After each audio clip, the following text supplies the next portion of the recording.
पे first point दिया हुआ है, there is no policy for disabled person in India.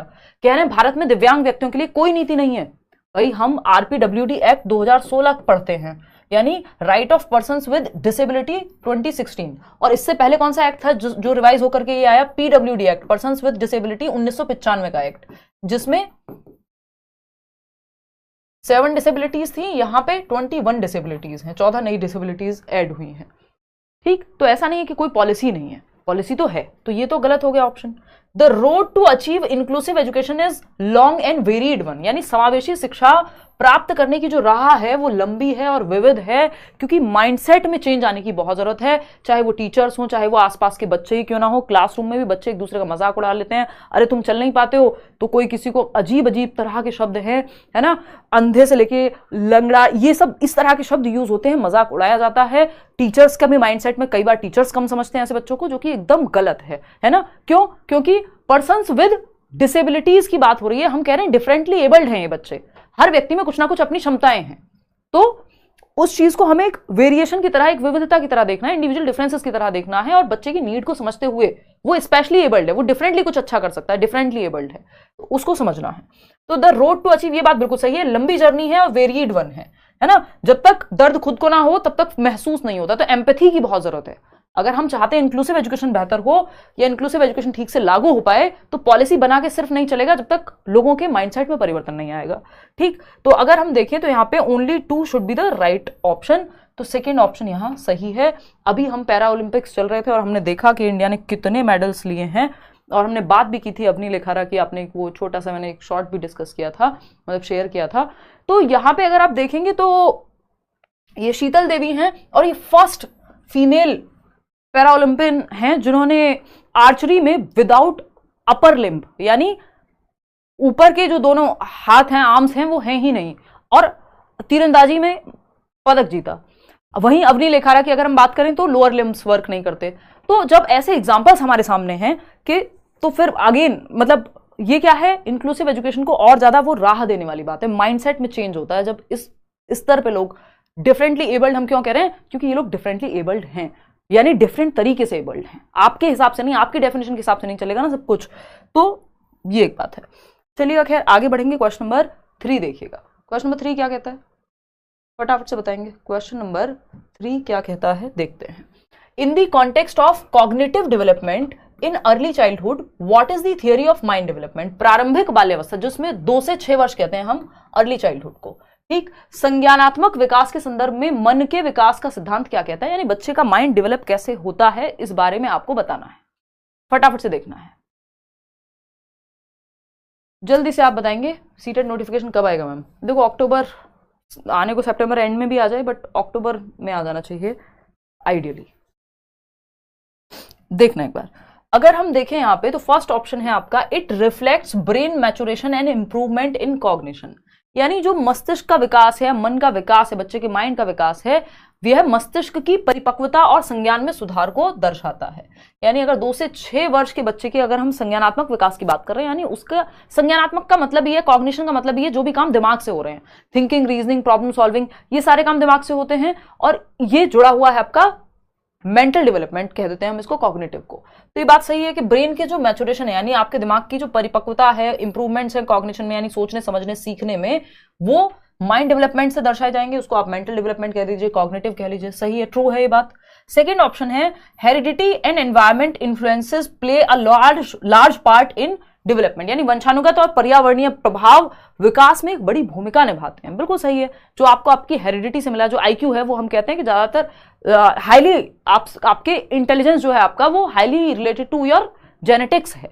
ठीक, और एनवायरमेंट का भी उसमें फिर बड़ा रोल है, एनवायरमेंट को बिल्कुल इग्नोर तो नहीं कर सकते ना, तो दोनों ही चीजें यहाँ महत्वपूर्ण हो गई, यानी बोथ फर्स्ट और सेकेंड। कितने परसेंट लोग दे रहे हैं जवाब, यहाँ मैं देख नहीं पा रही हूँ, लॉग इन नहीं है इसमें, तो करेंगे। 68% लोग सही जवाब दे रहे हैं, बहुत ही खुशी की बात है, ताली बजा लीजिए अपने लिए। क्वेश्चन नंबर 4 देखिएगा, फटाफट से देखेंगे। क्वेश्चन नंबर 4 क्या कहता है भाई, क्वेश्चन नंबर 4 पढ़ के जवाब देंगे, जल्दी करनी है, जल्दबाजी नहीं करनी है जवाब देने में, ठीक है। In the context of pre operational thought what is a symbolic function, यानी पूर्व संक्रियात्मक विचार के संदर्भ में एक प्रतीकात्मक कार्य क्या है, बताइए। पूर्व संक्रियात्मक अवस्था, पियाजे याद कीजिए, बताया हुआ है आपको शॉर्ट तरीका SPCF, सेंसरी मोटर, जन्म से 2 वर्ष, 2 से 7 प्री ऑपरेशनल पूर्व संक्रियात्मक जिसकी बात हो रही है क्वेश्चन में, कॉन्क्रीट ऑपरेशनल 7 से 11, 11 और अबव जो है वो है फॉर्मल ऑपरेशनल, जिसको औपचारिक संक्रियात्मक कहते हैं हिंदी में। बात सही है या नहीं है? चलिए देखिए, तो पूर्व संक्रियात्मक विचार के संदर्भ में एक प्रतीकात्मक विचार कार्य क्या है, यानी in the context of pre operational thought, pre operational thought की बात हो रही है, यानी 2 से 7 वर्ष के बच्चे की बात हो रही है। What is a symbolic function, symbolic function क्या होगा? एबिलिटी टू यूज, आपको ये तो पता ही है ना, सिंबॉलिक थॉट जो है यानी सिंबल्स के माध्यम से बच्चा सीखने लगेगा 2 से 7 वर्ष में, ये विशेषता है सिंबॉलिक थॉट की। ठीक, तो सिंबॉलिक थॉट की यदि अगर मैं पेन बोलूं तो उसके दिमाग में पेन छप जाए, है ना, मैं इश्क कहूं तुझे हो जाए, वो वाला जो अभी गाना चल रहा है, ठीक, तो उस पर खैर कभी बात और करेंगे, but it is like that only, यानी आप कुछ भी बोल रहे हैं तो मेंटल रिप्रेजेंटेशन दिमाग में बन रही है। मतलब आपने कहा हॉर्स तो हॉर्स दिमाग में बन रहा है, आपने कहा झाड़ू तो दिमाग में झाड़ू बन रही है, आपने बेलन सोचा मम्मी का उड़ता हुआ आता हुआ, वो भी दिमाग में बन रहा है। ठीक, तो ये क्या है? सिंबॉलिक थॉट है, बेसिकली सिंबल्स से आप समझने लगते हैं। ए फॉर एप्पल बहुत बार मैं एग्जांपल देती ही हूं। ठीक, तो एप्पल आपके दिमाग में बनता है, ये क्या है? सिंबॉलिक थॉट है। इतनी बात क्लियर है? तो देखते हैं एबिलिटी टू यूज सिंबल्स और मेंटल रिप्रेजेंटेशंस, यानी प्रतीकों या मानसिक प्रतिरूपणों का प्रयोग करने की क्षमता इस एज में आ जाती है। आप ए फॉर एप्पल, है ना, इश्क लिखूं तुझे हो जाए, तो ये सब बातें मतलब इस लेवल का नहीं, समझ रहे हो ना? ठीक है, फिर आते हैं सेकंड पॉइंट पे, सिंबल हेल्प्स चिल्ड्रन। ये फालतू बातें करनी होती हैं तभी आप लोगों का मन लगता है थोड़ा सा, है ना, अपने मतलब की बात होती है तो ब्रेकअप, पैचअप, रिलेशनशिप, इनको सुन के सबके कान खड़े हो जाते हैं, एकदम जग जाते हैं लोग, है ना, जिन जो सो जाते हैं ना बीच बीच में क्लास में, सब जग जाते हैं। तो सेकंड ऑप्शन है प्रतीक बच्चों को शारीरिक रूप से उपस्थित हुए बिना उन्हें याद रखने और उनके बारे में सोचने में मदद करते हैं।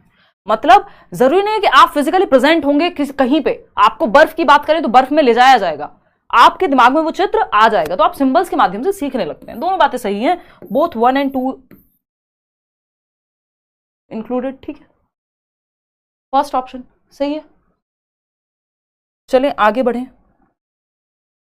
चलिएगा क्वेश्चन नंबर 5 क्या कह रहे हैं भाई? What is birth trauma? छोटा सा सवाल है, फटाफट से जवाब दीजिए, छोटा सा सवाल है, जवाब दीजिए। बिल्कुल बोला पवन, मैंने कम्युनिटी पे, ट्विटर पे उत्तर प्रदेश शिक्षक भर्ती धरने के बारे में, और मैंने आपको कहा भी था जब हम 6-7 दिन पहले मिले थे कि मैं कोशिश पूरी करूंगी आने की। मैं नहीं आ पाई, 3-4 दिन मेरी तबीयत सही नहीं थी, मैंने ऐप पे भी क्लास नहीं ली, करियर वाले ऐप पे भी, तो ऐसा नहीं है कि कोई दिक्कत वाली बात नहीं है। देखना एक बार, सिंबॉलिक थॉट बेसिकली आप सिंबल्स के माध्यम से सोच पा रहे हैं। A for apple, B for ball, है ना, सिंबल्स सिंबॉलिक है। जब आप डॉक्टर खेल रहे हैं और वो जो डॉक्टर की तरह प्रिटेंड कर रहे हैं, प्रिटेंड प्ले में आता है हालांकि वो, बट वो सिंबॉलिक है। आप जब बच्चा झाड़ू लेकर के और हैरी पॉटर की तरह उसको उड़ने का प्रयास कर रहा है, उसको घोड़ा समझ करके, सिंबॉलिक है। ठीक, तस्वीर को देख करके हम जो है प्रणाम करते हैं, एक तरह से सिंबॉलिक है। तस्वीर में डायरेक्ट थोड़ी ना भगवान जी साथ थोड़ी चल रहे हैं तस्वीर के अंदर, समझ रहे हो ना? तो what is birth trauma?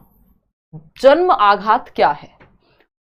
Injury sustained with in 15 days of birth, जन्म के 15 दिन के भीतर लगी चोट को बर्थ ट्रॉमा कहते हैं। Injury sustained with in 2 days of birth, यानी 2 दिन के जन्म के 2 दिन के अंदर अगर चोट लग जाए तो उसको बर्थ ट्रॉमा कहोगे। या फिर injury sustained at the time of birth, birth trauma जो है जन्म के समय होने वाली इंजरी, यानी जन्म के समय लगी चोट या आघात को बर्थ ट्रॉमा कहा जाएगा। ठीक है ना?